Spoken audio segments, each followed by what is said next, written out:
Si vous aimez l'histoire, le journalisme, la photographie et les histoires incroyables, alors vous risquez de passer un bon moment.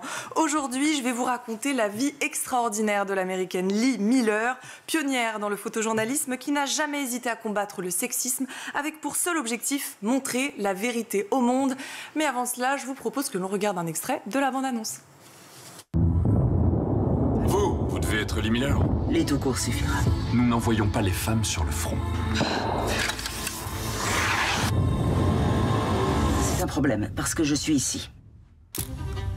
Bienvenue chez Vogue. Je crois que c'est à vous qu'on s'adresse pour un emploi. Oui, c'est exact.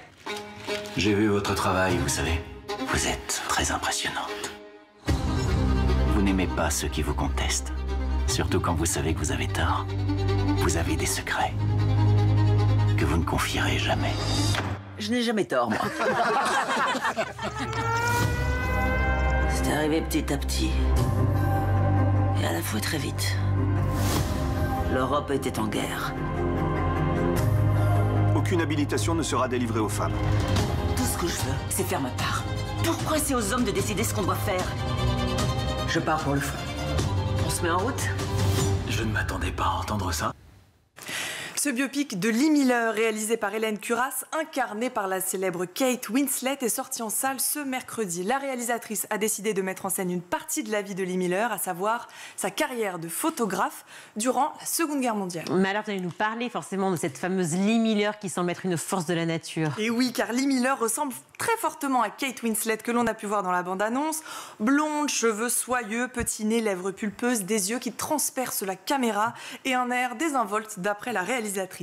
Présentée sur Internet comme ancienne mannequin pour le magazine Vogue, muse du peintre Man Ray ou encore actrice pour Cocteau, je vous propose une toute autre lecture. Elizabeth Lee Miller, mannequin, photographe de mode, d'art avant de devenir photographe de guerre, a marqué l'histoire du photojournalisme par son style brut, authentique, esthétique et une vision artistique. J'ai eu l'occasion de voir ce film saisissant, émouvant, poétique, parfois glaçant, mais une phrase a retenu mon attention et semble qualifier ce film. Même quand je voulais détourner le regard, c'était impossible. Ce qui est passionnant à travers ce film, c'est qu'il prouve que l'on peut raconter une vie à partir d'images, bref, la magie du journalisme et du cinéma combinés. Kate Winslet, l'actrice principale mais aussi productrice, a raconté tous les obstacles qu'elle a pu rencontrer afin de produire ce film, en cause principalement le sexisme et à la question de la lassitude d'incarner des femmes fortes. Eh bien, voici ce qu'elle a répondu au micro de Matteo Mastreassi sur France Info. Oui, toutes les femmes sont des personnages forts, mais on n'a pas assez de films faits sur elles. Donc non, je n'en ai pas marre de parler de personnages féminins forts, parce que c'est très important, surtout dans le cas de Lee Miller, qui est désormais une des femmes les plus importantes de l'histoire. Je considère que ce qu'elle a fait, comment elle a mené sa vie, et comment elle a redéfini la féminité avec sa résilience et son courage, mais aussi avec force et compassion, elle l'a fait il y a 80 ans. Voir ça aujourd'hui sur écran, raconter son histoire, ça me paraît crucial pour le public d'aujourd'hui. Elle était très contemporaine pour son temps. Une des femmes les plus importantes de l'histoire, dit Kate Winslet. Alors en quoi elle a marqué, elle a changé l'histoire, cette fameuse Lee Miller? Eh bien, Lee Miller, en 1944, a rejoint l'armée américaine en France et en Europe en tant que correspondante pour le magazine Vogue britannique. Contexte, entre deux guerres, champs de bataille, ravage du nazisme, aucune chance de faire sa place en tant que femme.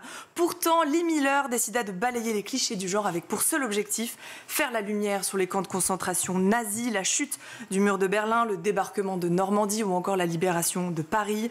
Tant d'images immensément importantes afin de documenter, montrer et rapporter la vérité. Mais son style vient bousculer le photojournalisme car son œil de femme vient capturer des détails jusqu'ici ignorés et que l'on voit très bien dans le film, comme des sous-vêtements, des chaussures, des regards d'enfants ou encore les premiers corps des camps. Elle raconte ce que le monde ne voit pas et met en lumière les femmes sur le front. Alors, grâce à quel genre de photographie doit-elle sa renommée, Lee Miller? Alors, Virginie, je vais vous en décrire une. Imaginez une petite salle de bain, Lee Miller dans la baignoire, assise, se tenant les genoux et un cliché de profil. Eh bien, c'est sa photo la plus célèbre. C'est à Munich, dans la salle de bain d'Hitler, qu'elle a immortalisé cet instant. Cliché marquant de la fin de la guerre, un acte de protestation envers le régime nazi. On y voit le tapis de bain souillé de terre, de boue, par ses bottes juste posées dessus, alors qu'elle revenait de camps de concentration d'inspiration, mais c'est aussi empreint de surréalisme ou comment montrer la normalité dans cet environnement irréaliste.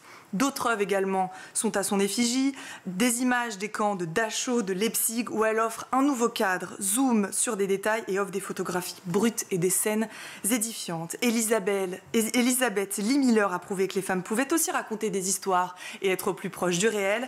Elle nous a quittés en juillet 1977 et a laissé derrière elle plus de 60 000 photographies découvertes bien plus tard par son fils. Et cela m'a fait penser à un podcast que j'ai récemment écouté sur France Inter dans Affaires sensibles, podcast dédié à André Violis, pionnière dans le photojournalisme d'investigation du XXe siècle, une autre femme oubliée, mais bonne nouvelle, on peut toujours se rattraper. Et concernant Lee Miller, une exposition est à retrouver, consacrée à celle-ci jusqu'au 3 novembre, à la chapelle de la Victoire de Saint-Malo.